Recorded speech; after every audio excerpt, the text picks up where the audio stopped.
하나님이 모든 걸 창조하시고 다시 신다는 그보다 더 확실하고 절대적이고 완전한 진리가 어디 있습니까? 믿어야 됩니다.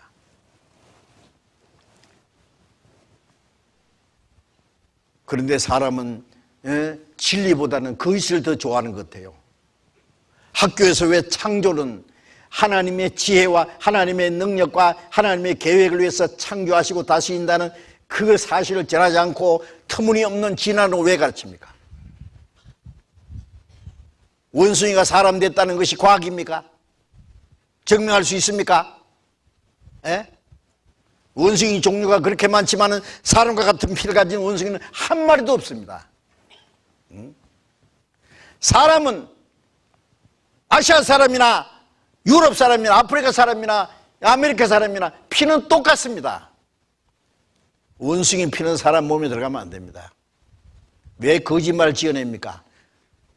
원숭이하고 사람 중간 뼈다귀로 어디 있습니까? 없습니다. 그런데 터무니없는 이 진화는 왜 만들어냅니까?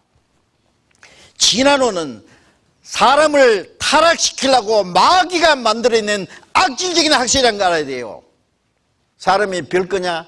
짐승이 진화된 거야. 그러니까 고등동물, 고급 동물이라고 하지 않았냐? 결국 사람도 짐승이니까 짐승처럼 살다가 짐승처럼 죽어도 그만이다고. 학교에서 진화론을 가르치면서 인간은 철저히 타락하게 됐다는 걸 아셔야 돼요. 짐승이 진화돼서 사람 된 것이 아니라 사람이 타락해서 짐승처럼 됐습니다. 이제 우리가 하나님께 돌아가서 하나님의 형상을 도로 찾아야 됩니다. 예? 이제 제정신이 돌아와야 됩니다. 예. 생각해 보세요. 예.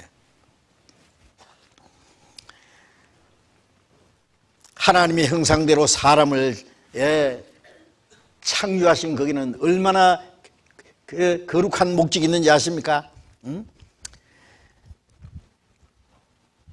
자, 여기 잠깐 욥기 12장 7절에서 보면은요 이런 말씀이 있어요. 이제 모든 짐승에게 물어보라. 짐승에게 물어보래요. 그것들이 네게 가르치리라. 공중의 새에게 물어보라. 그것들이 또한 네게 고하리라. 땅에게 말하라. 네게 가르치리라. 바다의 고기도 네게 설명하리라. 이것들 중에 어느 것이 여호와의 손이 이를 행하신 줄을 알지 못하랴. 짐승도 공중의 새도 바다의 고기도 하나님이 창조하셨고 하나님이 그것을 행하셨다는 것을 말해 줄 것이다.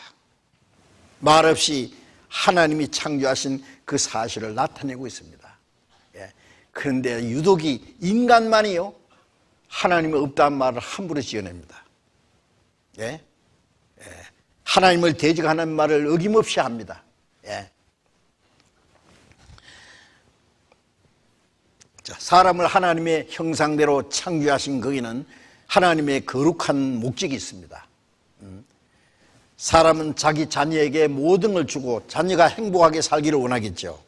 그러나 사람은 자식에게 주고 싶어도 줄 것이 없으면 못 줍니다. 하나님은 사람에게 주시고 싶은 것 다 줄 수 있습니다.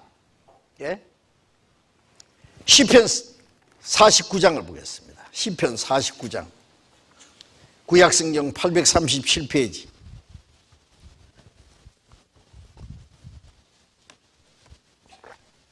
시편 49장 20절 같이 읽읍시다. 존귀에 처하나 깨닫지 못하는 사람은 멸망하는 짐승 같도다. 하나님의 형상대로 창조하신 영혼이 있기 때문에 존귀하다는 말은 지극히 귀하다고 말해요. 사람 속에 하나님의 형상대로 창조하신 영혼이 있으면 없으면요 존귀하다든지 뭐 존엄하다든지 그런 거 없어요. 사람은 하나님의 형상대로 창조하신 영혼이 있기 때문에 존귀한데 그것을 깨닫지 못하는 사람은 짐승 같다. 멸망하는 짐승. 사람은 짐승이 아닙니다.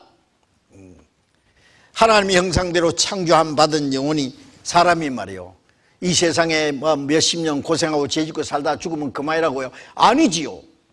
아니지요. 절대로 아니지요. 사람은 하나님의 형상대로 창조하신 존귀한 존재입니다. 여기에 시편 144편 3절에 보면 여호와여 사람이 무엇이간데 주께서 저를 알아주시며 인생이 무엇이간데 저를 생각하시나이까. 사람이 무엇인지 알려면 창조하시는 하나님께 여쭤봐야 됩니다. 하나님, 사람이 뭡니까? 하나님, 사람 만드시려면 좀 좋게 만드시지 왜 이렇게 만들었습니까? 이 죄 많고 천한 인간을 또 왜 그렇게 생각하십니까? 그토록 사랑하십니까? 하나님이 세상 모든 사람을 이처럼 사랑하사 독생자를 죽는 데까지 내어주었습니까? 하나님이 인간을 얼마나 사랑하는지, 얼마나 귀하게 계시는지 그걸 알려면 하나님이 사람을 구원하기 위해서 어떤 대가를 지불했는지를 아시면 됩니다. 어떤 물건을 잃어버렸는데 잃어버린 물건을 찾기 위해서 자기 전 재산을 다 투자한다면요, 그 물건이 그만한 가치가 있으니까 그럴 거 아니에요. 마태복음 16장 26절에 보면 예수님 말씀에 사람이 온 천을 얻고도 자기 목숨을 잃으면 무엇이 유익하리요? 무엇을 주고 제 목숨을 받고 있느냐? 이 세상의 온갖 것을 다 주고도 바꿀 수 없는 그 생명은 몇십 년짜리 육신의 생명을 말하는 게 아니라 하나님의 형상대로 지은 그 영생할 수 있는 영혼을 가르치는 거예요. 영혼의 가치는 이 세상 천할 다 주고도 바꿀 수 없는 거예요. 아십니까? 그래서 하나님은 우리를 구원하기 위해서 그렇게 비싼 대가를 지불하신 겁니다.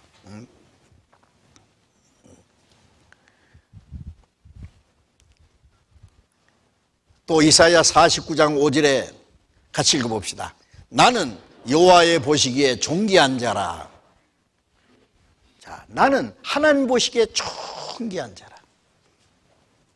전에 텔레비전 한번 보니까 어떤 아버지가 초등학생 아들을 실종됐어요. 지체 부자요한데요. 실종돼가지고 아들을 찾기 위해서 아버지가 직장을 그만두고 아들을 찾아 나섰어요. 아들 사진을 목에다 걸고 아들 찾아달라는 전단지를 들고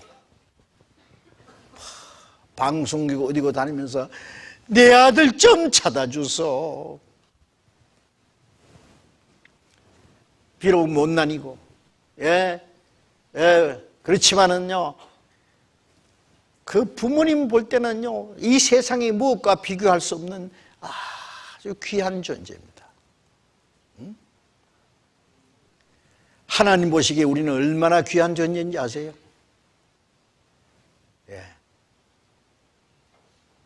하나님을 모르면 인간의 존재 가치가 뭔지 몰라요.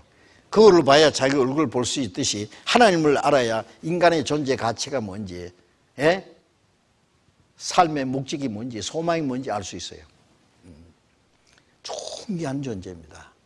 근데 그걸 모르기 때문에 아직 죽으면 그만일 것은 자기 생명을 하찮게 하니까 남의 생명도 막 바로 목숨처럼 마구잡이로 죽이고 말이에요. 뺏어가고 막 살다가 막 가요.